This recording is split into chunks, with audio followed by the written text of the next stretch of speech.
Greetings, welcome back to the Galley of the Sun. We are here to get some incredible beef ribs from our favorite butcher, and we're gonna cook them up in our Argentine grill. We'll see you there.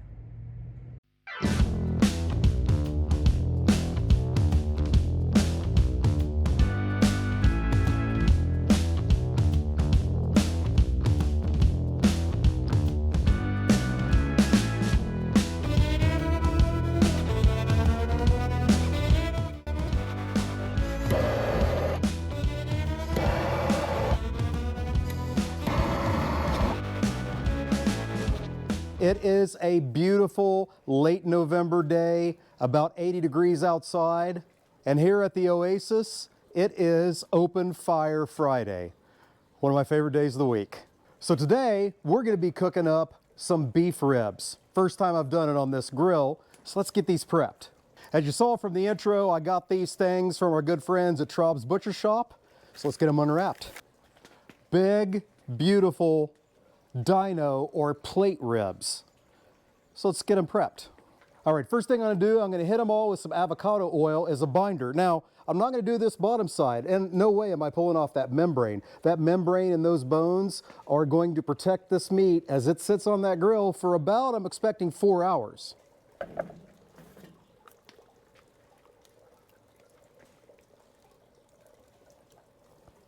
Absolutely love these little oil decanters. Got them off of Amazon. It can spray, it can pour. These things are freaking great for this. Now we're gonna be simple. We're gonna hit this with some Killer Hogs Texas brisket rub. And I'm gonna go pretty heavy. But once again, we're not doing the bone side because that's gonna be facing the fire for about 3 of the 4 hours. Use the edges to clean up my board here. A little bit more. That's all done. Let's get our fire set up. So I lit this just about an hour ago. Now the embers are falling. I'm gonna get these embers arranged in a pattern like this, called a corona, so I can have my cooking zone right over here.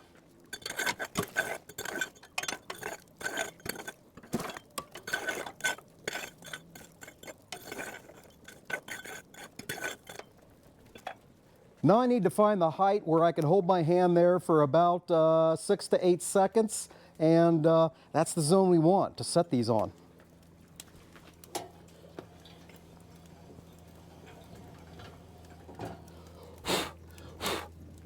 One, two, three, 4, 5, 6, up. A little lower.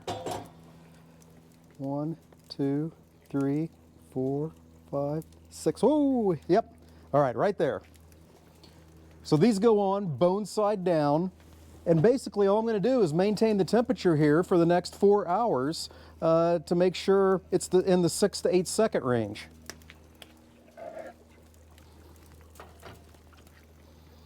So we have some other things to prepare too, because man cannot live on ribs alone, but wouldn't it be fun to try?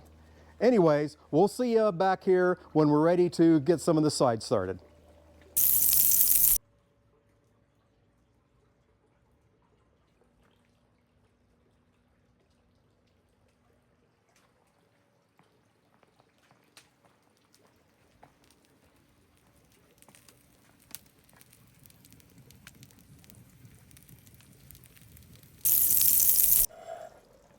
We're a couple hours into the cook. I'm loving how the ribs are looking. So let's get some other work done in the meantime. It's pretty much against the Geneva Convention to use an Argentine grill and not make and use chimichurri.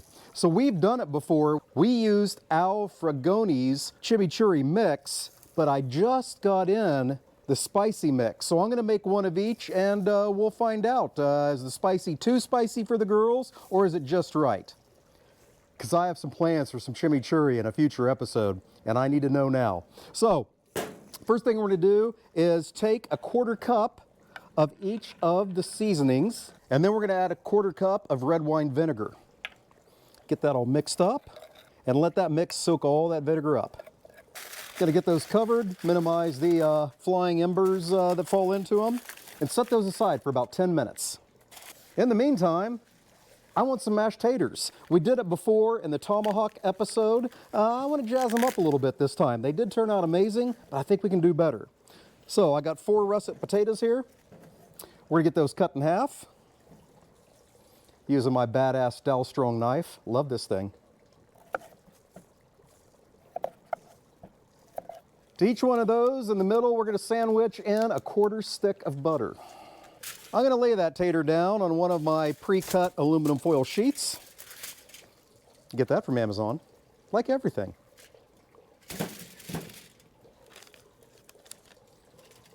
Get the butter in there, hit it with a little bit of salt and pepper.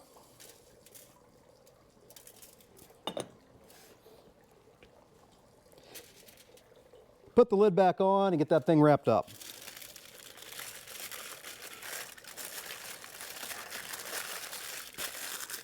So when I think I'm about an hour and a half out from having this done, these 4 taters are gonna go down next to the coals and sit there for an hour. We'll see you again when it's time to work on the next appetizer / side dish. See you then. So the chimichurri's been sitting in that red wine vinegar for about 10 minutes. It's soaked it all up. Now we can get the rest of the ingredients in. So, love chimichurri. I prefer red chimichurri. So we got the red wine vinegar. Then we got smoked paprika, which I'm going to put about a tablespoon in each. About a tablespoon of diced chipotles and adobo. And don't fear the chipotle. It's not that spicy, but it's incredible flavor. Oh, you know we love the garlic. Spiceology's vampire killer. About a tablespoon of that's going in. And the last ingredient is a 1/2 cup of olive oil of the extra virgin kind. Because sometimes virgin ain't enough. Oh, well, allow me to retort. Oh, he's right. I'm gonna get those mixed up and let them set for a while, let all those flavors mingle. Then when it comes time to judge, after Charlotte or the director renders judgment, I'll give the 2 different chimichurris a try and find out the spice level. Because if that spicy is spicy and I have Char try it on camera, she gonna kill me. Kill me. All right, we'll see you in a little bit when we go to the next appetizer / side.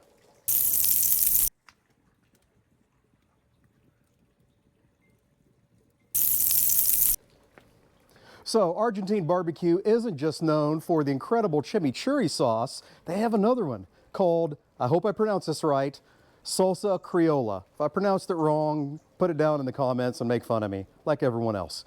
So we're gonna do it, but we're going to have grilled salsa criolla. So what I need for that are some sweet peppers and a red onion and my knife so I can cut the onion.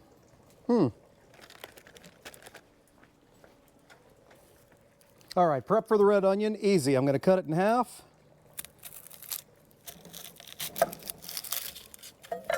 I'm gonna hit it with a little bit of avocado oil.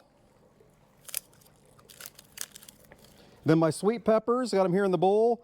Hit them with some avocado oil, get it all spread around. And it's gonna go on the grill, just enough to give it a char. So I moved some coals over to the non-meat side here and lowered it down quite a bit. So I'm just gonna keep a close eye on these. Should take only about 2 or 3 minutes and get a char on them.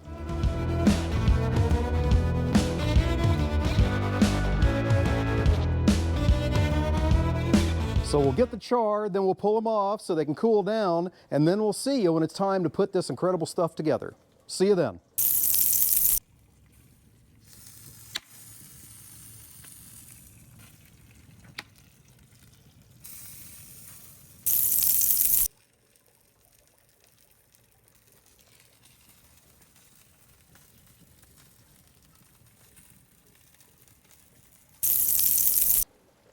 Let's put together what we're going to call salsa criolla.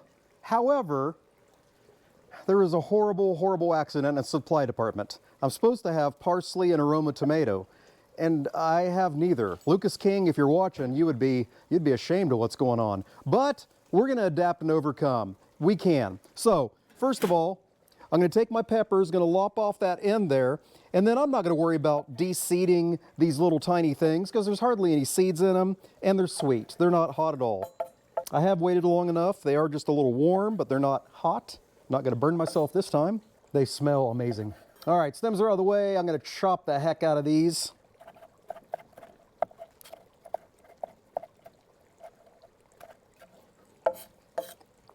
And all those go into the bowl.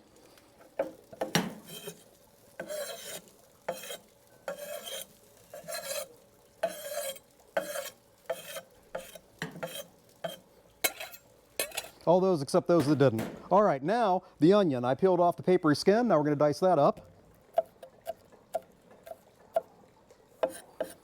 All right, that goes in the bowl.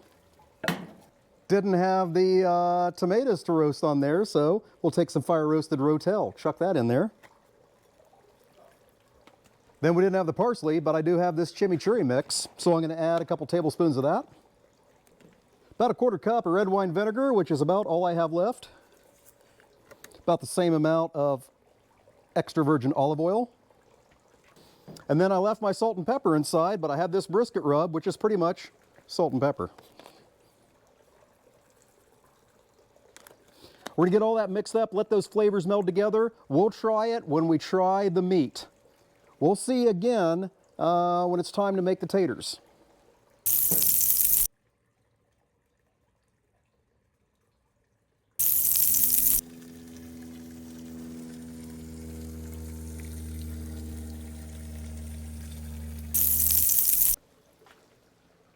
All right, so if you've been following our episodes cooking on this grill, every time we have cooked on this grill, we've made an Argentine appetizer called provoletta. First time I did it totally traditional. Second time I threw some garlic salt on there.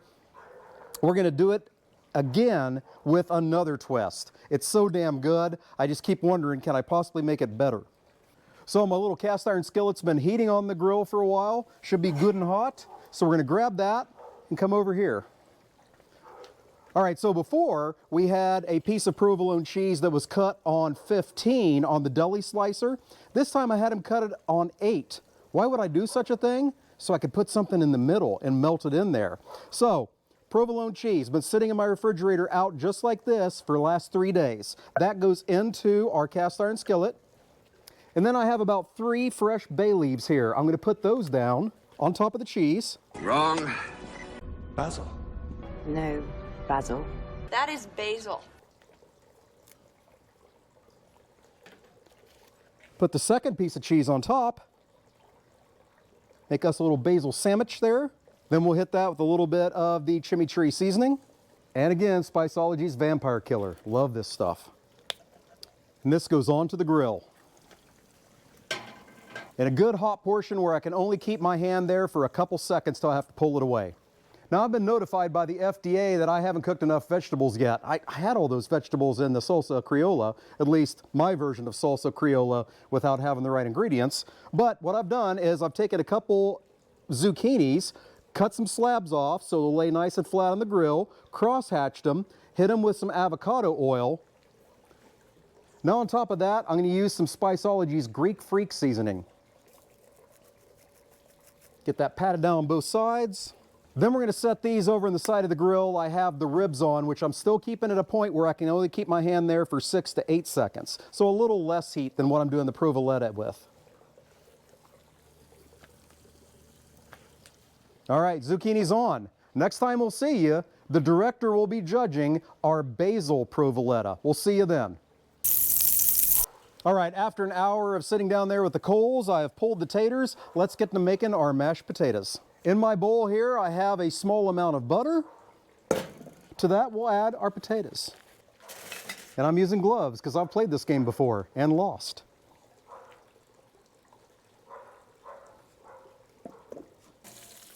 We'll also pull our beautiful provoletta off the grill, set that aside to cool so the director can give us a judgment on that. We continue on with the taters. So I'm going to add a couple tablespoons of Spiceology's Greek Freak seasoning to it. A good healthy pinch of salt and pepper, and a bit of Spiceology's Vampire Killer. We shall mash, my friends, we shall mash. All right, when you see us next, the director will give us some judgment on everything. See you then. All righty, we have the lovely director here with us. First, we're going to try our basil provoletta.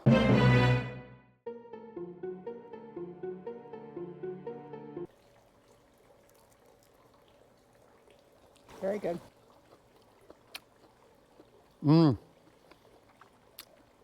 It is a step up. Good stuff.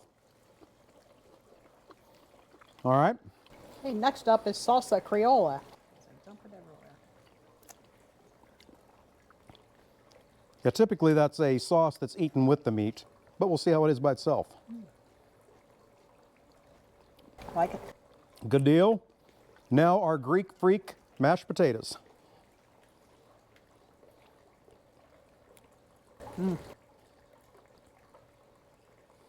Those are amazing. All righty, there we go. Now our grilled zucchini.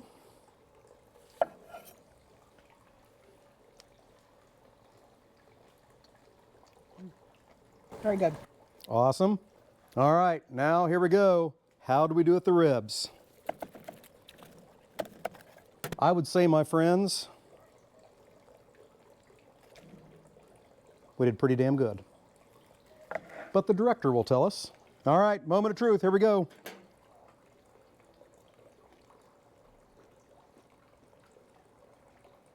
Very good. Good flavor. Yeah, different texture than if you would have smoked it. Does that make it more better? It's good. Those Argentines know what they're doing.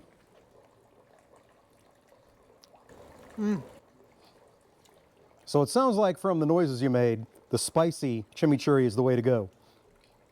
If you like heat, yes. All right, hey, there you go. Thank you so much for joining us today. If you enjoyed what you saw, please hit the subscribe button to become a subscriber. Leave us a comment. What else would you like to see us do on this grill? I'm going to be doing a lot. So until we see you next time, fair winds and following seas.